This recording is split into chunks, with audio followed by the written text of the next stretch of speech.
Hey, 2717. Today we're going to talk about marketing and actually using your personality, how it's going to be your secret to making your business work. You're going to want to hear this.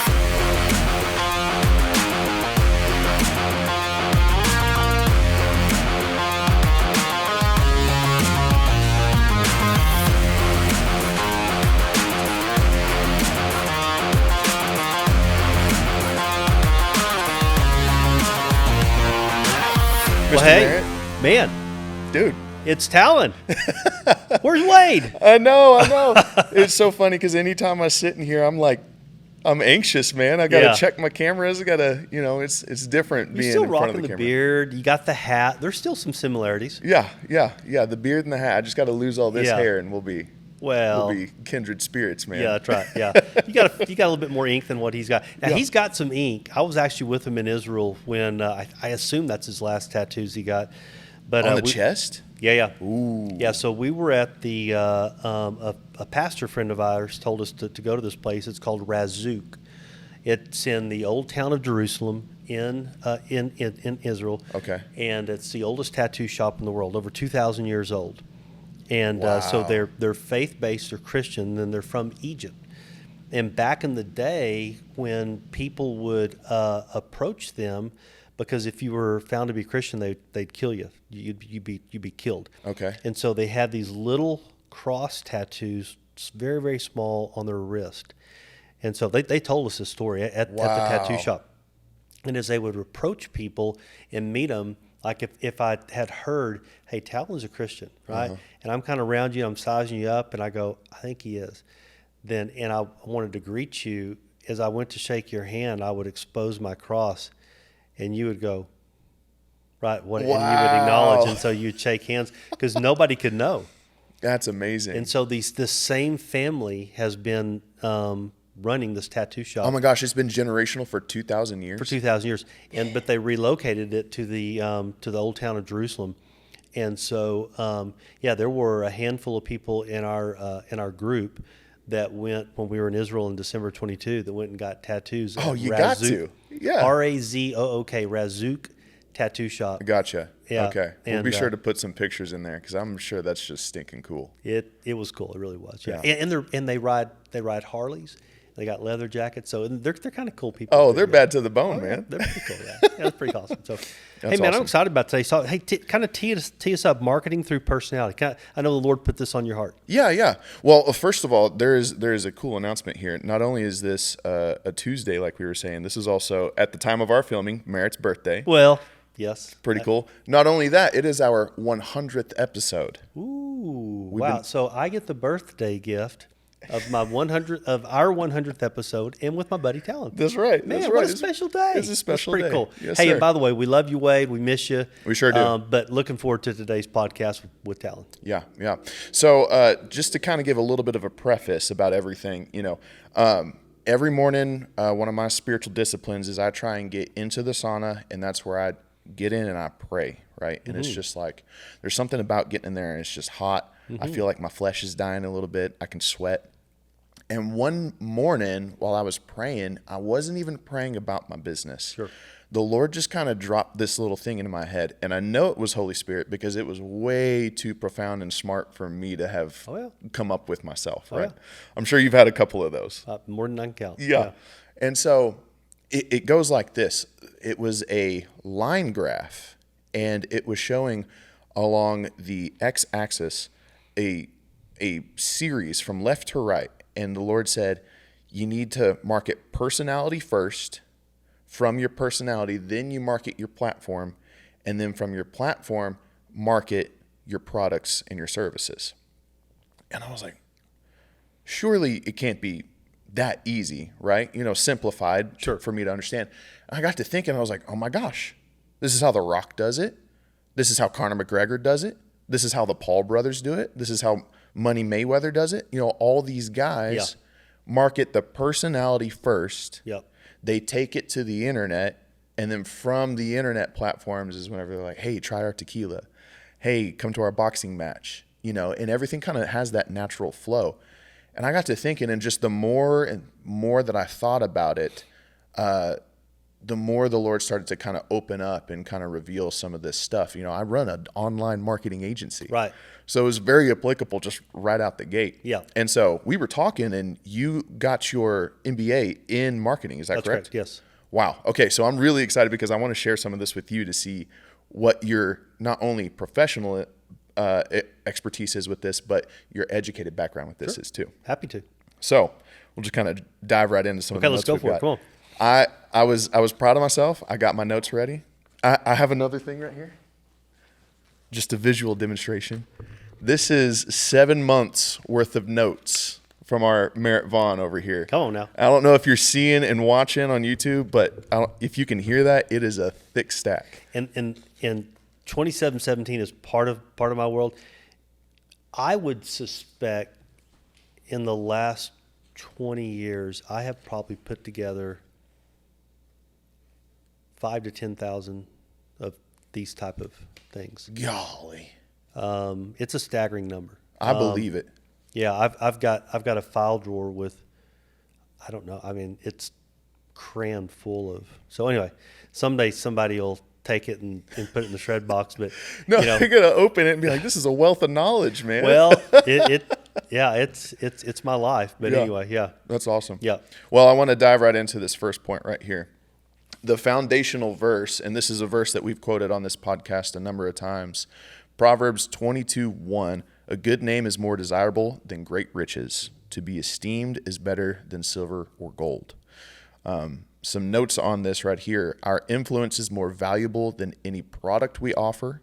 Marketing begins with character and not content. Mm-hmm. And before the clicks or conversions, your reputation and personality matter most. 100%. What are your thoughts on, some of this, the intro stuff? And I mean, just that verse alone right there carries so much weight. Well, I've mentioned on this call more than once that if there's a foundation of a thread line that goes through all the different things I'm involved in, all the different businesses, different business partnerships, different people, different industries. I mean, I never will forget. So I've never worked a day in my life in pest control, right? Like I've never carried a can around and that kind of thing. But we're soon, in fact, I got a call right after this. Anyway, so we're acquiring our 5th franchise right now. Wow. And then 4 or 5 years ago, at our national conference, and because I was on the board, I've been on the board for a while that runs the national deal. Wow. And so they nominated me to be president of the National Franchise Owners Association, right? And I told everybody on that board, I politely said no, and I said, look, I'm not a pest control guy. I mean, this isn't what I do. You guys, this is all you've ever done. Yeah. And they said that's exactly why we want you to do it, is because you bring an outside view and that kind of thing. So the thread line back to why I was saying all that is I believe my reputation. And I'm not trying to pat myself on the back, but I'm just trying to be honest, is people know they can trust me. And when you do what you say you're going to do, you deliver more than what it's expected. You take your responsibilities seriously, right? You like here, I come prepared. I'm prayed up, I'm ready, I'm prepared, and I hope that you and Wade have developed some confidence in that absolutely, well, hey, Merritt's going to come ready, right? Yeah, absolutely. And so, so what's that worth?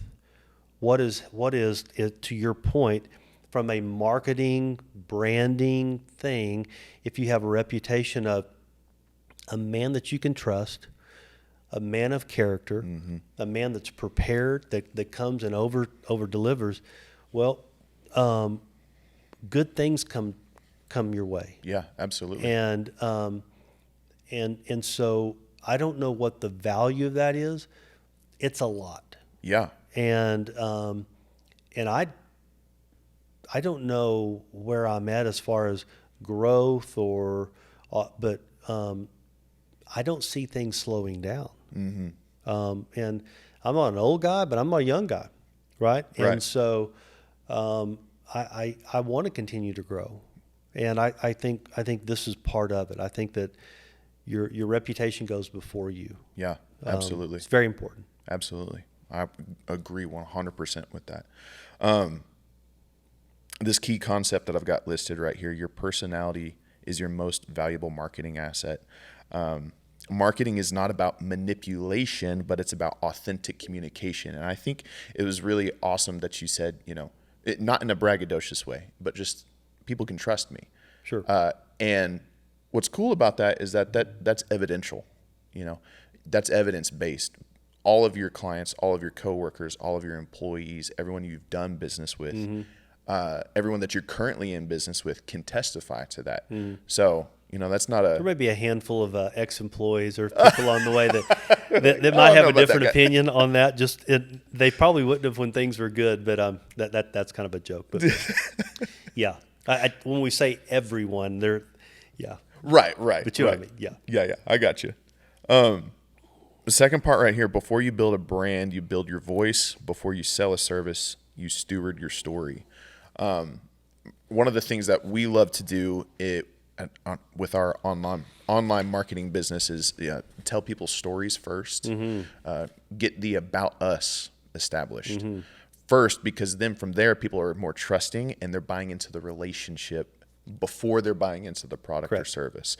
How does that resonate with some of your your background in education and professional application? Yeah. So I 1,000% believe in what you're saying here. Okay. One of the things that we established 15 years ago was this very concept, and that was we were going to market to the world, and because social media was just beginning, and I told my teams, I said, look, first of all, trying to be all things to all people, Walmart's done a pretty good job of it. I mean, there's a handful of companies, but good luck trying that game. Right. And because it's complex at a super high level, and even some of the big, huge national brands, I'm just going to say it the way I believe it. You're not going to be all things to all people. Yeah. And so then who do we, in terms of our talk here, who do we market to, or how do we market? Well, here's what I believe. I was talking to a college intern in my office who Paxton, this morning, and he asked me a question. He said, Jesus is a pretty common topic in your work environment. And the question was, is there ever any concern being involved in the business world? And I'm like, look, it's who I am. I get it. There could be somebody I could rub wrong, and my intention is not to rub them wrong. My intention is not to be harsh with my faith or in your face, because I'm not that kind of person. Right. But I'm not going to back off of talking about my faith, because it's who I am. It's what I'm about. The other thing that I'm passionate about is I'm very patriotic. I'm a conservative, patriotic person who is all about our military, those serving and those that have served and those that gave the ultimate price. I'm all about first responders, police, law enforcement, firemen, all those folks. Oh yeah. And and that's who I am. And so, we talk about on social media, we talk about our faith, we share our faith, we do first responder events and give back. So to your point, Talon, be who you are. If you're the other thing that we're all about is we're about pets. We love our pets. We've always been dog people. We love our dogs. We're crazy about our dogs, and we talk about our pets all the time. Yeah. And so amongst our businesses, we do things where we give back, and we help pets get adopted. We do things like that. We do first responder events where once a year we'll cook 300 to 500 burgers, and we invite all of our first responders. We'll run, like I'll tell at this point, they kind of know the routine. Right. We'll have fire stations call and say, hey man, we need 18 this time. And so and I'm talking about patty, burger, Ziploc baggie full of all the veggies, condiments, a bag of chips, a hot cookie, a cold drink. Yeah. I mean, in a nice brown bag. I mean, Yeah. it's we treat them as they should be. Yeah. You know. Yeah, absolutely. And it costs a lot of money. It costs a lot of time. We're all worn out by the end of the day. But you know what? These people are working around the clock to protect us, to take care of us. It's the least we can do. So that's kind of a long-winded explanation. But I think the most important thing is figure out who you are. Yeah. Figure out what you're about. Figure out what you believe in. And it doesn't matter what it is. I mean, Yeah. I would hope it would be something that would be, good and beneficial to society and those kind of things. Yeah. But just figure out who you are. Right. And be that and connect with that group. I've got a Autumn on our team in Canyon. She is the president of, I don't even know what it is. It's some kind of local car enthusiast. They do like these car race things, but not like really in a track. Anyway. Oh yeah, they're like drifting. They're yeah. doing the whole thing. Yeah. Man, they are crazy about her. That community loves her. And then she and her husband and one of her sons, they race out at the dirt track every weekend. Yeah, yeah. That's who they are. Yeah. And so I saw this morning somebody in that group did this huge, and they promoted her. I mean, I don't think she asked me to do it, but Yeah. that was this morning. So anyway, be who you are. I'm not a race car guy. Right. I don't watch it. Now I'll go out occasionally just to support them, Totally. but I don't watch NASCAR on TV. I have Right. nothing against it. I just don't watch it. It's not my thing. Right. But with her, it's her thing. It's how she makes a really good living, and a lot of that is support through this car enthusiast race car community. Yeah. So be who you are. Yeah, yeah. And what I think the cool key aspect to that is you're taking the things that are personally tailored and knit into you, your interests, your hobbies, the things that make you innately Merritt Vaughn. Right. And you're taking those and you are finding a way to constructively not manipulate, because it's not manipulation, No. but have a way to serve and create an environment where those things can thrive within your business and the entities that you're building. Does that kind of summarize everything that you said? Yeah, 100%. Okay. Yeah. Okay. Yeah. Awesome. And that tees right up perfectly with that first step in our 3-part framework, which is personality. Now, this is your God-given uniqueness, right? This is the thing that Merritt was just talking about. All the things that make you you. Your story, your faith, your sense of humor, your style, your voice, your tone. And it's very funny. We talk about this often, the difference between Merritt and Wade in their style. Big time. Big time. But that's what makes you you, and that's what makes Wade Wade. And that's why we're good buddies. Yeah, that's we exactly complement right. each other. And the cool thing about that too is you can minister to people that Wade may not necessarily have the tailored voice to minister Right. to, and vice versa. 100%.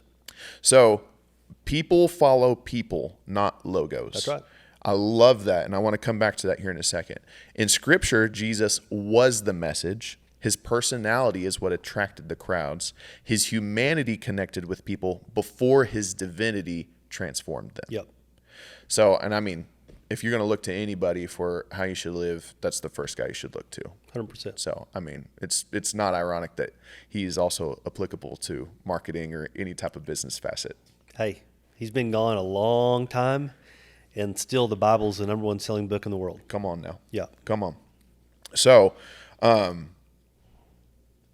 one of the things that I wanted to go to before we got to the second portion right here, Merritt, where I would love for you to be able to chime in. People follow people, not logos.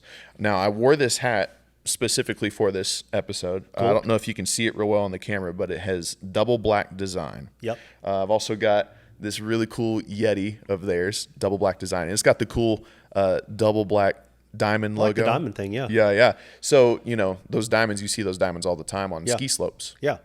Well, this company in particular, they're based out of Angel Fire, New Mexico. They do heirloom quality construction. So like high end, for those big multi-million-dollar mansions. Sure. 4 floors, they got a sauna, they got an elevator, all these things.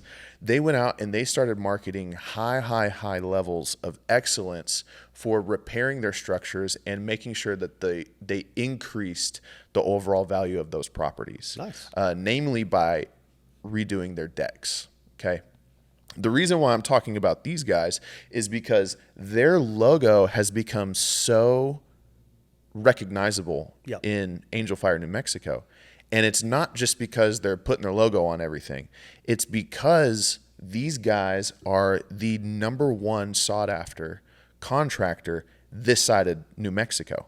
Okay. Red River, Angel Fire, all these, they all want their decks because they have outstanding people running the business. Okay. But secondly, they are providing the best experience whenever it comes to improving the qualities of these people's homes. Awesome. You know, so there's this, number one, it's the relation to the people there who are native to Angel Fire, you know, because a lot of people, they don't live there. Oh, yeah, it's transient, sure. Yeah. But they relate to these people because they're local and they can serve them while these people are out doing business, you know, in Arizona or wherever else.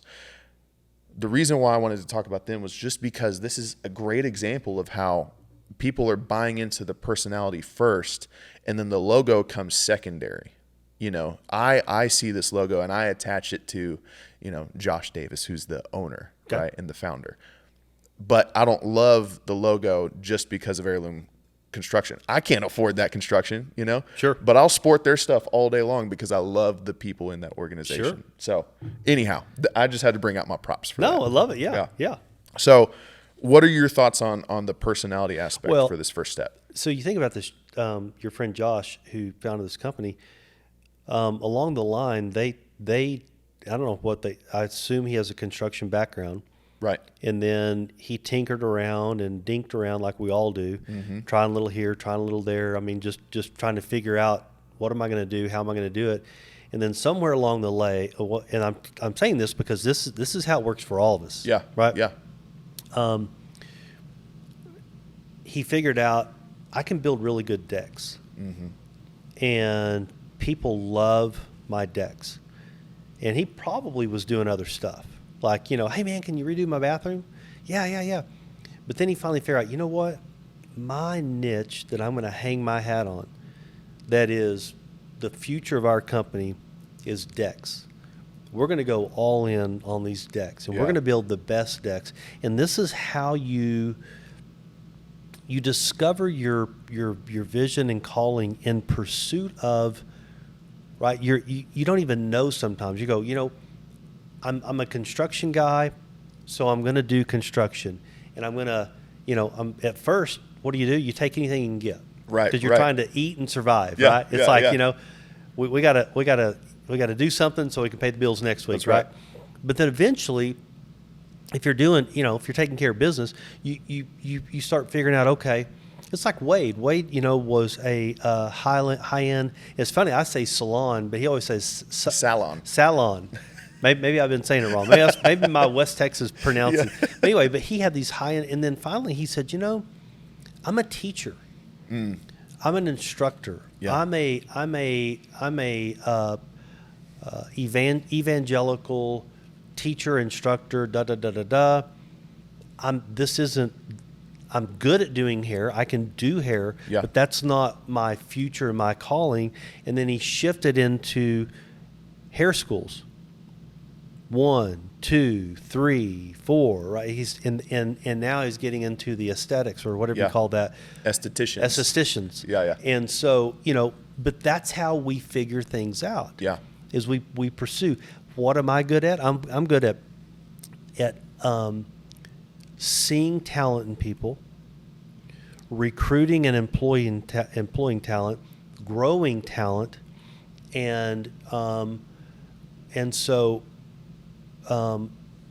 I've done it in multiple industries, and I help. I've given people platforms that they've never had, put them in positions to do things they've never thought they would do, and they're making incomes at levels that they never dreamed that they would make. And I've done that for multiple people.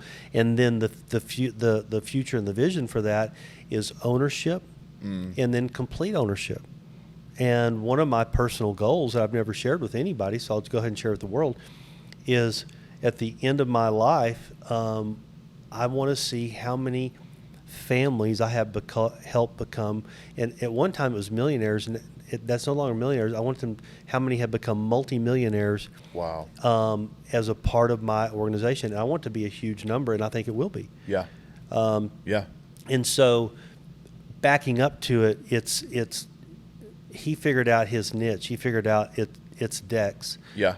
And for our audience, for those that are in business, or maybe you're not even in business, you're kind of looking, what is my niche? Because you can be a part of a group and form, like you may say, I have a unique talent in organization, in management, or whatever that is.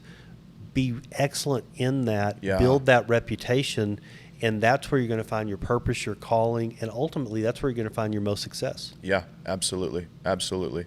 I love the quote that you've got on here, be the best version of you.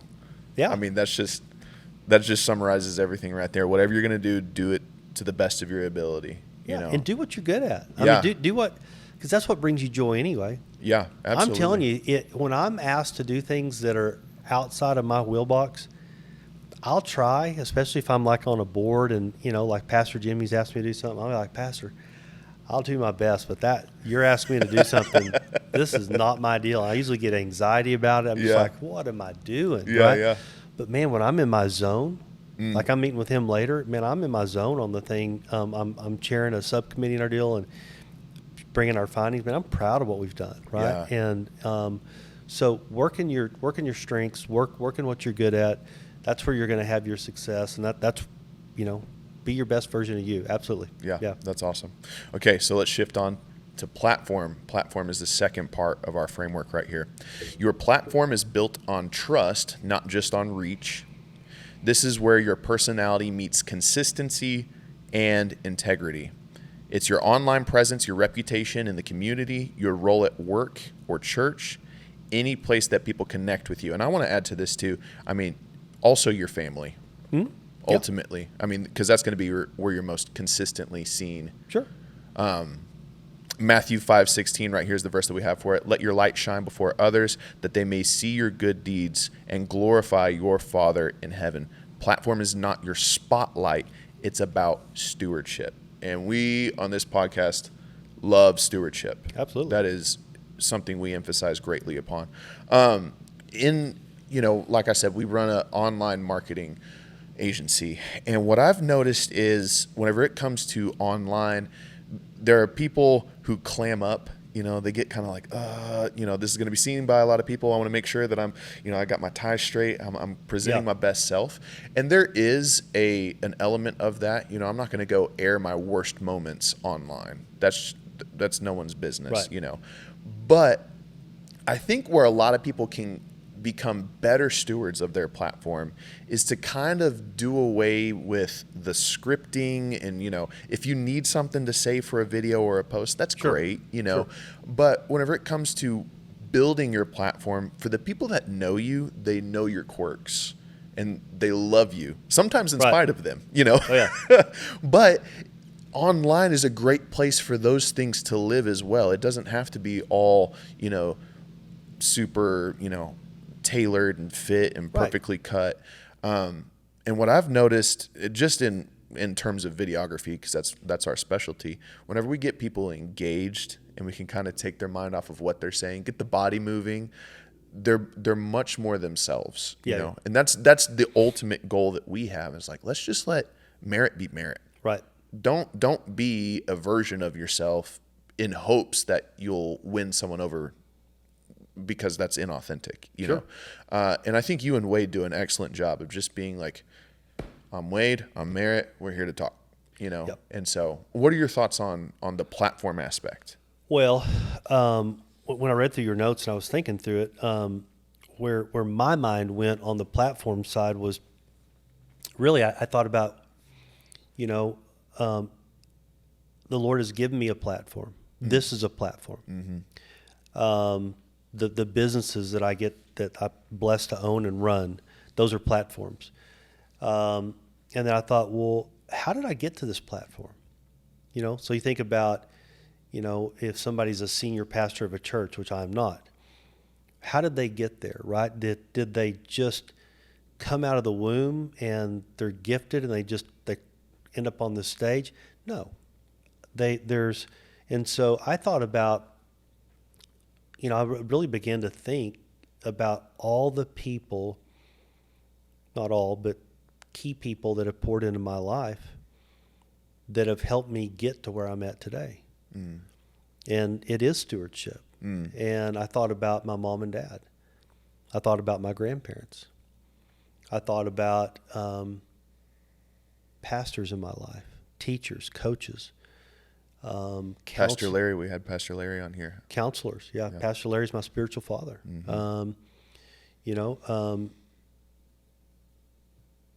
And I tell you, one thing that's real important to me, Talon, I want to honor their efforts to pour into my life, to take the time out of their life. Whether it was prayers for me, one-on-one counseling, teaching, mentorship, you name it, all the different things that have gotten merit to where merit is today. Yeah. Because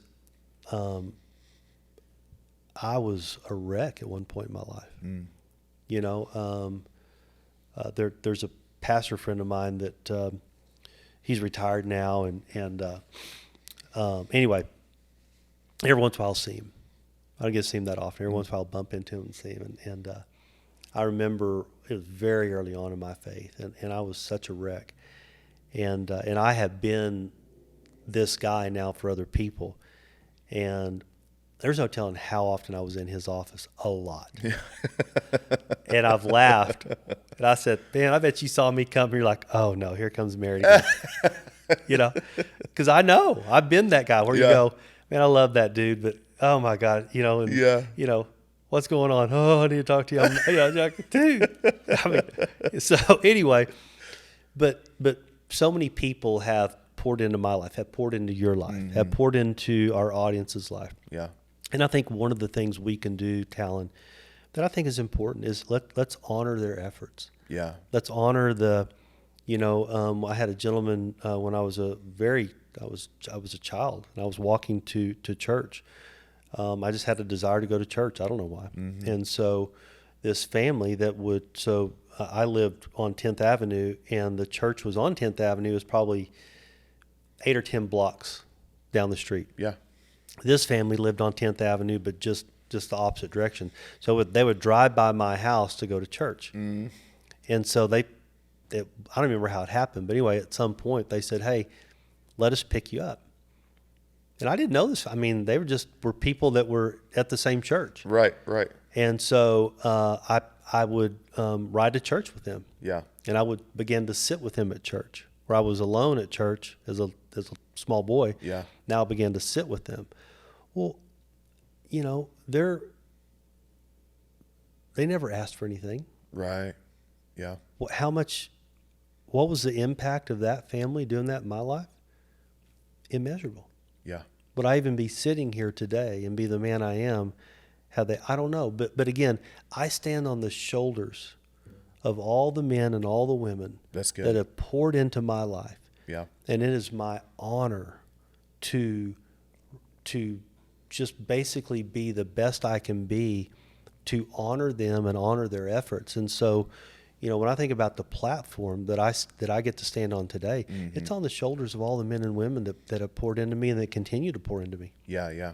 How vain would it be of us to think, I did all this by myself. Yeah. You got some of those come-up stories that we all love to hear. Rocky's one of them, but he'd be nothing without his trainer. We just had a great service about this at church this past weekend. That's exactly right. It's like the stewardship of those people who, and what's fun to think about too is they probably had someone else who did that for them. 100%. And so whenever they saw a little boy walking to church, they're like, I remember that. Well, he talked about what would Luke Skywalker be without Obi-Wan Kenobi? Yeah. But what would Obi-Wan Kenobi be without Yoda? Right. And then Yoda goes back. Goes back. Right. Yeah. We're all standing on the shoulders of, and don't let pride get in, and I'm self-made. No, you're not. Yeah. I mean, there's been other people that have helped you along the way. Yeah. And I think part of our cool thing in our life is we get to honor those men and those women that have poured into our life. Yeah. And by the way, if somebody has, because after our sermon Sunday, I haven't had the opportunity to begin this process, reach out to some of those people that have impacted your life while they're still alive and you have a chance. Yeah. And say, hey, thanks for, because when you're a mess, it's not easy to go try to help somebody that's a mess, right? It's sacrificial. Yeah. It's not like you're just hanging out with one of your good buddies and you're chopping it up and you're having a good time. Yeah. It's effort. It's great. Another friend of mine, I ran into him at the airport not too long ago, and we laughed about this. But I was married for a very short amount of time. But I was married once before Pam and I got married. Mm-hmm. And I was going through this divorce. I didn't want the divorce. My wife at the time wanted the divorce, and he and I worked together. Mm-hmm. And he was such a kind guy, and he and his wife were so sweet to me. They're still married, Kevin and Shelley. And I ran into him, and we were talking about that. And I apologized to him. I said, "Hey, man, you loved on me. I remember y'all take me to baseball games and stuff, and I would just talk nonstop about my divorce, just because I was just consumed with it. Yeah. I was just heartbroken, consumed, and I'm sure he, inside there going, my God, if he talks about this divorce, I'm trying to watch a baseball game, brother. But you know what? They were there for me. Yeah. And so in those moments where you're that person, right? Yeah. And you're sitting there and going, I can't take 5 more minutes of this guy or this gal talking about whatever. Mm-hmm. Somebody was there. At least they have been in my life. Somebody was there for me when I was in that frame of mind. So if I get to do that for somebody else, man, awesome. Yeah. Sign me up. I'm in, right? That's right. So some things to consider with your platform. And these are great questions right here. Let me get back to my page. Some questions to ask yourself. Am I showing up the same way online as I am offline? That's a great question. Mm-hmm. Am I giving a false sense of whatever online? Sure. And then also on here, is my platform built on value or vanity? And you see a lot of the vanity out there right now, especially just scrolling through Instagram. You'll find it in, just like that. And then do people know what I stand for? And that's something that I admire greatly about Mr. Merritt here. Within moments of walking in your door, this man stands for integrity, respect. Sure. You are there to connect with people, and it's not a transactional deal. Right. So, anyways, any thoughts before we move on to point number 3? I think, and thank God, it seems to me the fake, like the fake Lamborghini, like the guy that's acting like he's got Lamborghinis that doesn't, or the guy that's got the jet that does. It seems to me, and maybe you would tell me, I don't know if that's true, Merritt, but it seems like that's kind of dying down. That's not. It seemed to be everywhere, right? Yeah. Like if you didn't have a jet, you weren't in the cool club. If you didn't have a couple of Lamborghinis or Ferraris or whatever, you weren't in the cool club. Hey, look, if you got Lamborghinis and jets and you truly do, like Ed Milet, I think the world of Ed Milet. Yeah. Love that guy. Everything he's got for, he paid cash for. Every home, his island, his jets, his cars, he doesn't owe anybody a dime in the world. Everything he's paid cash for. Yeah. Well, my wife and I were kind of debating on this the other night. She's like, that, I can't remember what she was talking about. She said something, and that's ridiculous. And I said, well, honey, to us it is. Mm-hmm.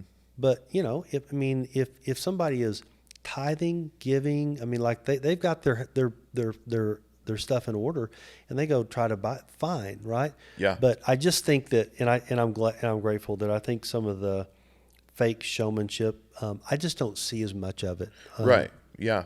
And I think this may be tangential here. I think what I've seen online quite a bit actually is people are the pendulum is swinging. I agree. To the more like, oh, I just want family. I want a little bit of land. Right. I want a home.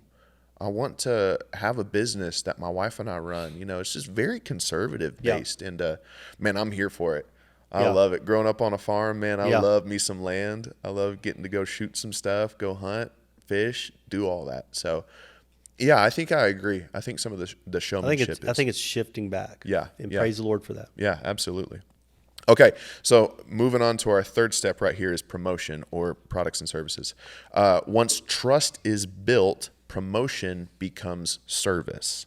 You're not just selling a product, you're solving a problem. And I love that because now they've bought into Merit and they're like, oh, he has this service that I need. You are actually solving a problem that I need solved in my life, which I think is so cool in just a relational aspect. Promotion becomes a natural extension of your personality and your mission. People buy from the people that they trust, and trust is built on authenticity and not algorithms. Mm-hmm. What are your thoughts with all that? I think a lot of that rings true with the number of businesses that you run. That's just yes and amen. Yeah. In the essence of business, everything that we do, if you're in business, whatever you do, is what's the problem you're solving for people. Mm. You know, you think about Amazon way back when they started, and I remember thinking, there's no way that's going to ever work.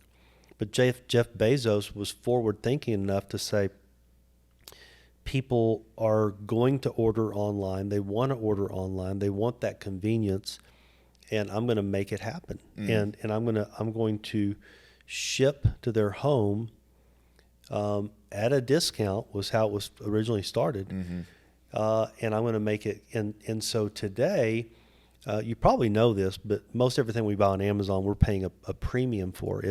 You can go into stores and find it at a cheaper price. Right. What we're buying is convenience. We're buying it now because, if you live in a metro area, and even in Amarillo, because we have the Amazon buildings, whatever. Sure do. There's most anything you buy in the metro areas same day. You order your dog food before you go to work that morning, you're going to come home at lunch or after work, and it's going to be sitting on your front door. Right. And that is super, super cool. But again, what's the problem that you're solving? And it's a question in business that you just have to re-ask yourself every once in a while. Yeah. What's the problem we're solving for? And are we missional focused, right? Are we solving the problem? Because sometimes you get wrapped up in whatever, and you can get off center a little bit because you're busy doing something, but you're not really solving the customer's problem. Right. Right. We try to do in our insurance offices as much as we can on one call, because one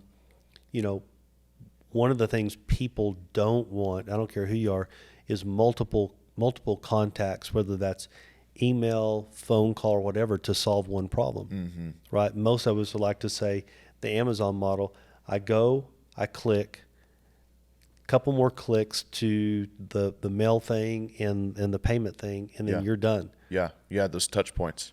And then you go on and do your own thing. Right. So I always remind our teams we're in an Amazon world. They've redefined what it is for to do business, the convenience of that, and we need to, in terms of simplification and making things easy for the customer, we need to model that as much as we can and make it simple and fast and convenient for our customer. Yeah. Because I don't care who you are and in what industry you are, that's paramount right now. Yep. Yeah. Absolutely. Yep. Absolutely. One of the things that we do is we do web development and web design, and that's one of the number one things that we look at. It's like, how quickly can I get you to a form, to a services button, so that while I have your attention, it's right here. And, is that manipulative? No, I don't think so, because we're just trying to diminish any of the wasted time to where your time is valuable. You have a problem, you need a solution right away. We're here to get rid of all the noise so that can get solved as soon as possible. That's just being smart, because you'll lose me real quick. No, seriously, I know it. Even on reels, let me tell you, because you know how fast a reel is? Yeah. If I'm watching a reel and it's too long to get to whatever the end thing is, it's going to be super cool to watch, I'm out. Yeah. Yeah. I think that's a really good bit of insight to, just like you said, we're in an Amazon world. That's just everyone right now who's a consumer 24/7. So a couple of things to ask yourself about your products or your service. Let's say you are your own brand, you're a business owner. Am I promoting from purpose or pressure? Does my content lead with value before the sale? And can my audience feel that I care about them more than a transaction? Great questions. Those are great questions. Yeah. Any thoughts before we wrap up on this? I know we have like some practical application stuff. No, let's go to practical. I think we're ready for the practical. Okay. Yeah. Awesome. Online marketing right here. Here's some really great practical ways to ensure that you are stewarding your online market well. Use voiceovers or direct to camera to showcase authenticity. We just started doing this for my business, actually, and we've seen phenomenal interactions and engagement with that. Share behind the scenes, faith moments, or real life struggles. One thing that I want to add to this, so many people are trying to dream up content to promote their stuff, some type of, creative way. What we've found is that the day-to-day is far more engaging. Okay. People are interested to see what's Merritt doing at 10 a.m. on a Tuesday. Okay. Some other things right here. Don't over-curate. Clarity over polish. I agree with this to an extent. You don't want to be putting out bad content, for your online market.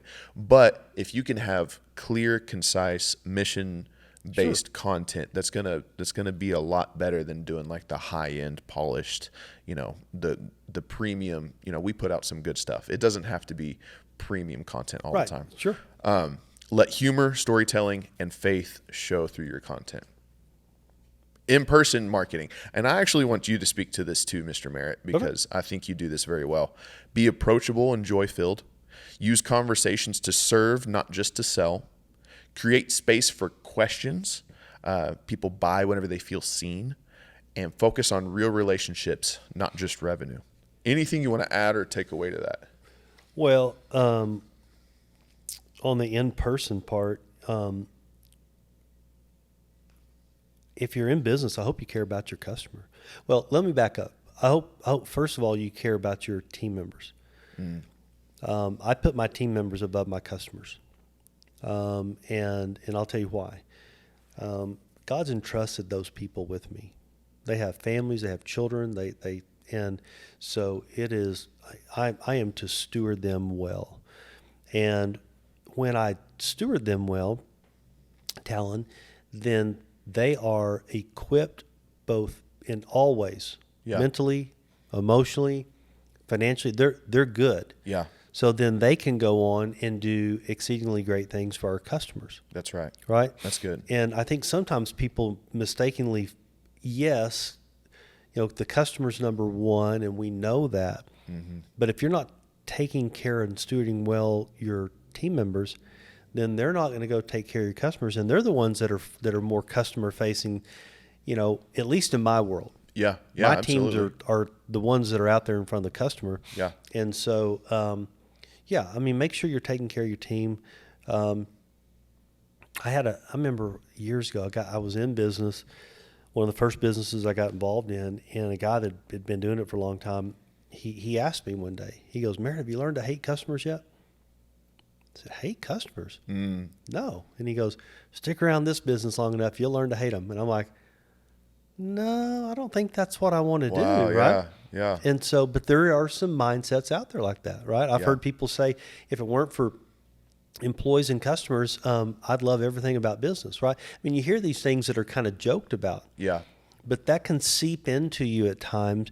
And I think if you're in that, and we do, I've always said, my greatest joy is my team, my greatest frustration is my team, right? Those are all true. But keep your heart right. Keep your heart humble. Understand that you need time and you need grace at times. But don't, right? It's pour into your team, take care of your customers. Don't ever lose sight of that because, and don't quit loving and caring for them. Because that's, at the end of the day, if you get to a place where you truly are like the guy I was talking to and you truly hate your employees and you hate your customers, man, get out. Yeah. Go find something else to do because that's not, right, that's not going to end up well for anybody. Right. And the likelihood that you're effectively solving problems for these customers that you hate is so slim. And by the way, this guy was very unsuccessful at what he did. Oh, no. So just imagine, I mean, he should have. He stayed in this business till he died. He died several years ago, but he should have gotten out of that business a long time ago. Yeah, absolutely. Well, some final thoughts that we have while we're wrapping up. Your voice is your vehicle, your story is your strategy, and your character is your campaign. You don't need a perfect brand. You just need a trustworthy presence. Let your marketing be an overflow of who you are in Christ. Amen. And I think that's just about the best way you can wrap that up there. Amen. Yeah. I love it. Yeah. The Apostle Paul had never met Timothy. And I know this isn't marketing per se, but as we're wrapping up. And but Timothy had he knew the reputation of Paul. Mm. And he reached out through letter to Paul and said, "Hey, I would like to be your protege. I would like to come alongside you. I want you to be my mentor. I want to be just like you." Yeah. Essentially what he's saying. Yeah. And that was all based on the reputation of Paul, right? And so I would encourage all of our listeners, and what a great lesson you brought. Thank you, Tom. Well, thank you. But be as the Apostle Paul. Have such a strong character and reputation and integrity that people that have never met you would want to come alongside you and be a part of what you're doing. I think that's when we know we're really in our zone and we're doing some great things, Tom. Absolutely. Yeah. Absolutely. Well, thank you guys so much for watching this episode of 2717. Wade, we miss you. Looking forward to next week having you back. Hit that subscribe button. Come back and share. We'll see you next time. Yeah. See you guys. See you.